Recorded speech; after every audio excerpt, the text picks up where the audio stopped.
It is known as one of the most beautiful restaurants in the world, top 16. So yes, ito talaga ang dapat nating kainan kapag nandito tayo sa Kazakhstan. Can't take 1 second far from you, baby.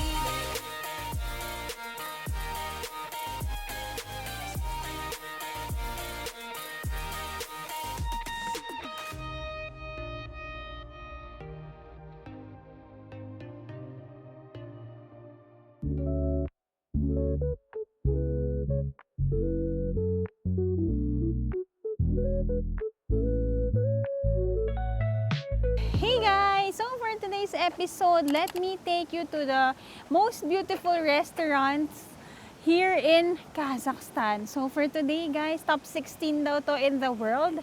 Pero talaga naman sabi ko, Jello, maglakad na lang tayo. Sobra sa uphill pala. Sinasasakyan nila guys. Kami ay naglakad galing sa Mado. Hindi, may Yandex Go guys. Huwag nyo kaming gayahin.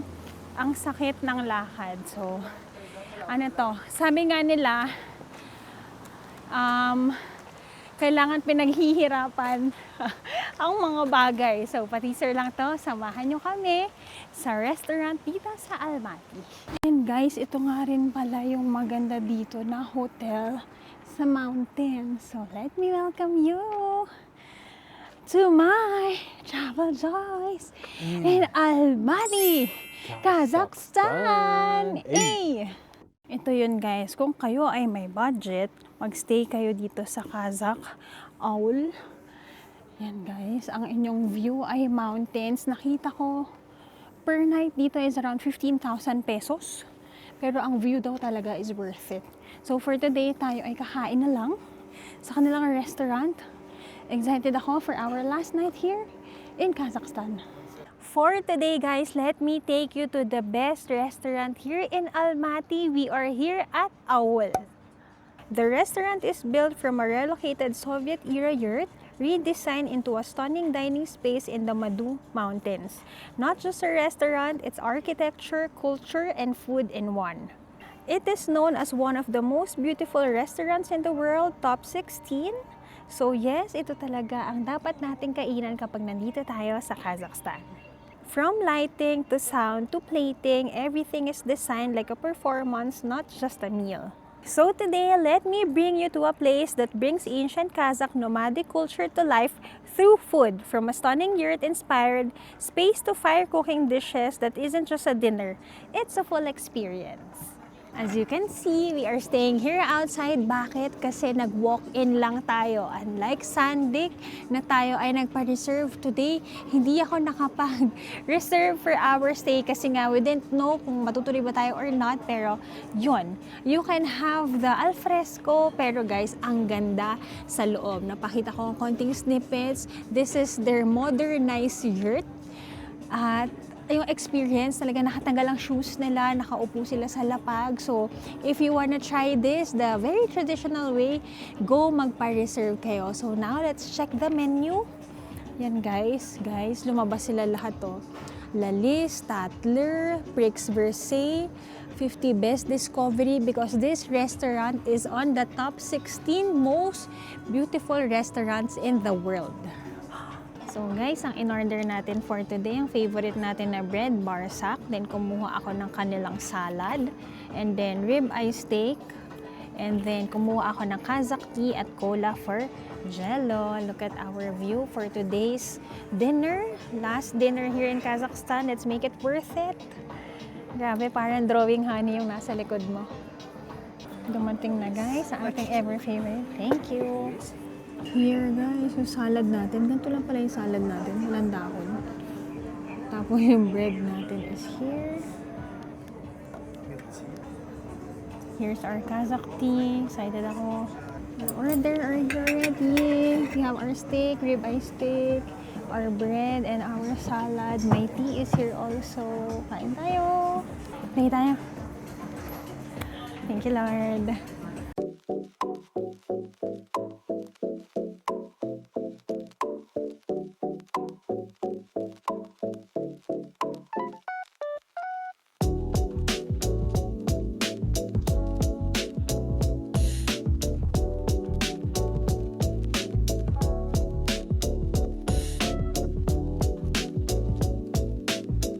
guys, last day natin to eat our favorite barsak.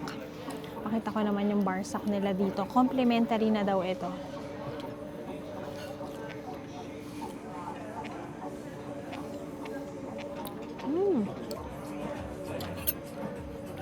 Tingnan natin ang cream nila.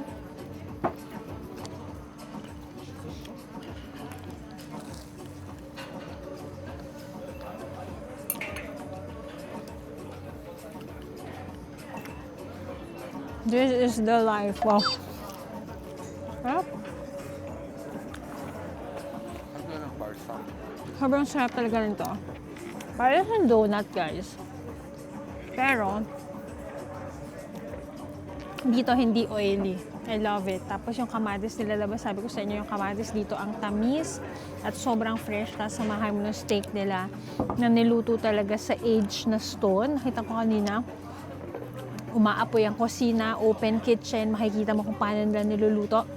Perfect, ang sarap. Plus the tea, ako na mahilig sa tsaa, I love ang tea. At alam nyo ba guys, kung hindi nyo napanood yung ibang episodes, ang tea dito sa Kazakhstan guys is greater than coffee.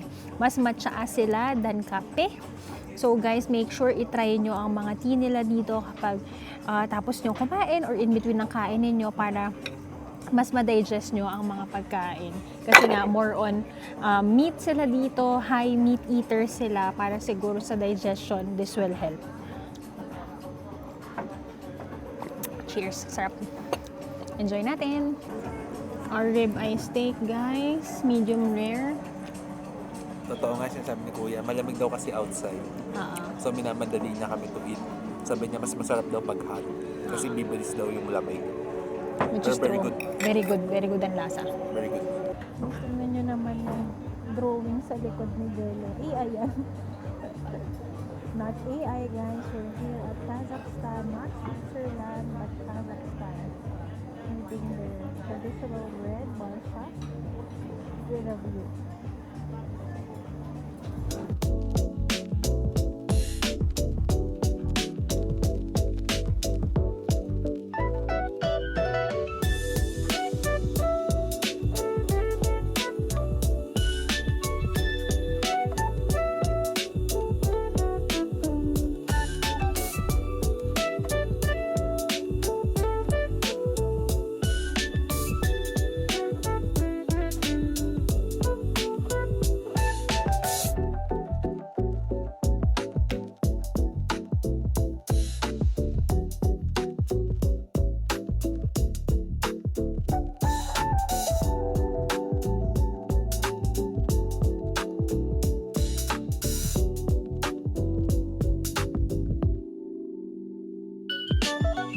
Sine-check kami nung nagsiserve sa amin kung how was it. More than pa sa very good eating talaga. Sobrang surreal. Guys, kung nakikita niyo lang yung view ko habang sumusubo ako ng pagkain ko, parang drawing.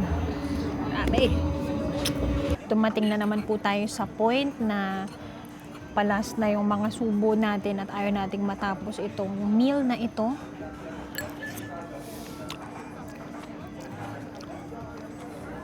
Sobrang sarap.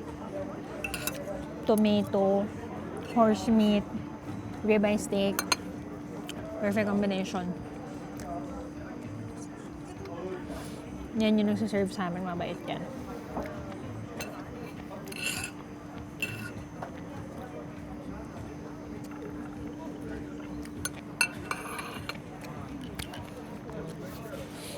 Thank you Lord for this meal. Sobrang sarap. Guys, kapag gumagabi na, pag nilalamig na kayo, magkumot na kayo na binigay nila.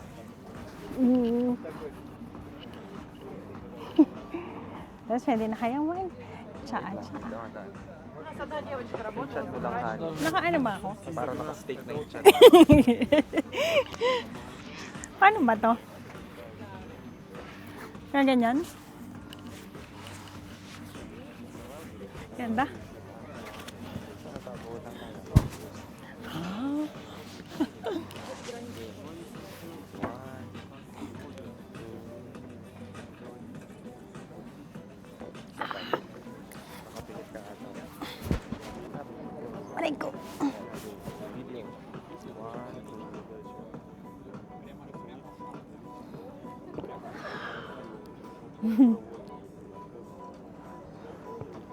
Dami ko na inom na tsa.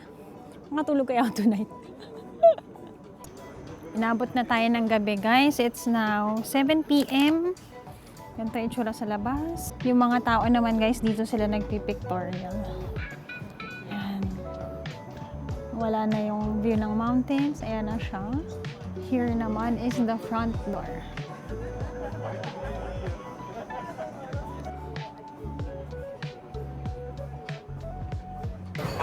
Here is their open kitchen.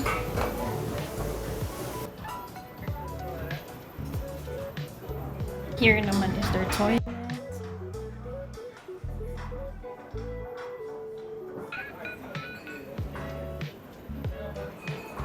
Okay guys, our best meal in Kazakhstan officially ended. Kumain tayo dito sa Aul. A-U-Y-L. Yun guys, sabi sa pronunciation, Aul daw. Ganun daw siya. So guys, let me share with you our experience. No? Mauna na ako. For our experience, food-wise, ito yung mga restaurants na hindi ka overly busog, pero yung satisfaction na ang sarap ng lasa, ito yun. Just like Sandik last night, ganito rin siya. Steak nila, 10 out of 10. Salad, 10 out of 10 sa akin. Yung bread, 100 out of 10. No, no bias to. Yung tea nila, mahilig ako sa tea. Lahat sa akin, sorry. Perfect talaga siya. Ikaw, Han? Sa akin, for me naman, 10 out of 10 rin lahat. Meaning, ano siya next to perfection. Ganun siya. Yes. Pero, siguro, ang magiging downside nito, kung feeling nyo gutom kayo, baka lang, on the pricey side kasi siya. Pero yung ambience naman, tignan nyo, outdoor or indoor, the best naman The best. talaga. So, Yeah. it's a good experience rin. Pero yun nga, kung pupunta kayo dito ng gutom kayo, baka hindi siya ideal. Yes. It's just that earlier kasi sa Shimbulak, nagkaroon na ako ng carb loading, no? Nag-pizza tayo. Nagpizza ako ng madami, tapos yun, nakainom rin ako ng madami. Tapos dito, masarap yung tea nila, masarap yung, nag-cola rin Cola kasi siya. ako para pang cleanse ng taste ko ng palate. So, overall, it's a good experience on the pricey side, but basically worth to try, lalo na kung nandito kayo. Yes, guys. This is one of the fine dining restaurants here.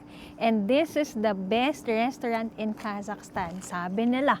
Totoo ba? Ako, I agree. Top 16 din siya. All over the world. So, if you're gonna stay dito sa hotel nila, or kung hindi man guys, dayuhin nyo ito. Pwede mo siyang isakyan ng bus number 12, Kazakhstan Hotel kayo sumakay, bumaba kayong ng Madu Station, tapos uphill nga lang guys ang lakad ha, papunta. If not naman, mag Yandex Go kayo. The Yandex Go, one way will be around mga 350 pesos to 500 pesos papunta dito galing city center. So, eto na. Ang number 16 restaurant in the world ba is pricey. Mag-price reveal na tayo. So, our total bill was 27,500 tenge or 3,500 pesos. Guys, this is fine dining na kasi, a modern yurt dito. Kazakh food talaga ang kanilang. Hindi lang tayo masyadong nag-Kazakh food kasi nag-steak tayo, pero guys, meat-wise, the way that they cook their meat, yun talaga yung age nila na tradition, through stones, through fire. Ayan guys, super ka-duper worth it. Sana itong episode na to ay na-entice kayo to visit the place kasi hindi pa to masyadong napopost. Hindi pa siya masyadong napopost nung mga nakapunta na dito. So if you're looking for a place to celebrate something, guys, kunyari anniversary nyo, nasa honeymoon kayo, kumain kayo dito. 2 restaurants for fine dining ang ma-recommend ko. One is Aul, and next naman is Sandik. So, yan. Yun lang naman, guys. Okay ka, honey? Very good, wait lang, may work. May work lang siya. So, yan, guys. Kasi babalik na tayo sa ating realidad. It's now April 7. This is our last night. Hala, usok levels na pala. Kanina pa. Kanina pa pala. Umuusok. Nandun pa lang ako sa Shimbulak, guys, nung hinihintay ko si Joyce. Oh, Hintay ko siya. Ngayon ko lang napansin kasi naka-heat tech naman tayo. So it's springtime now dahil gabi na. Malamig na dito. Owl is the place to visit, guys. Ang mga kumakain dito, groups, families, couples, and make sure magpa-reserve kayo if you wanna eat here. Tawag kayo, message them on socials. Yun. Salamat for watching and joining our very delicious meal tonight to celebrate our last day here in Kazakhstan. Kung babalik kami dito para kumain. So, maraming salamat for watching the vlog. Don't forget to like, share, and subscribe to my channel and follow all my social media accounts. At Yabot Joy sana on Instagram and JY on TikTok. Uwian time na, pero marami tayong memories na naipon sa country na ito. We'll see you again on the next one. Salamat for watching. God bless you all. Bye!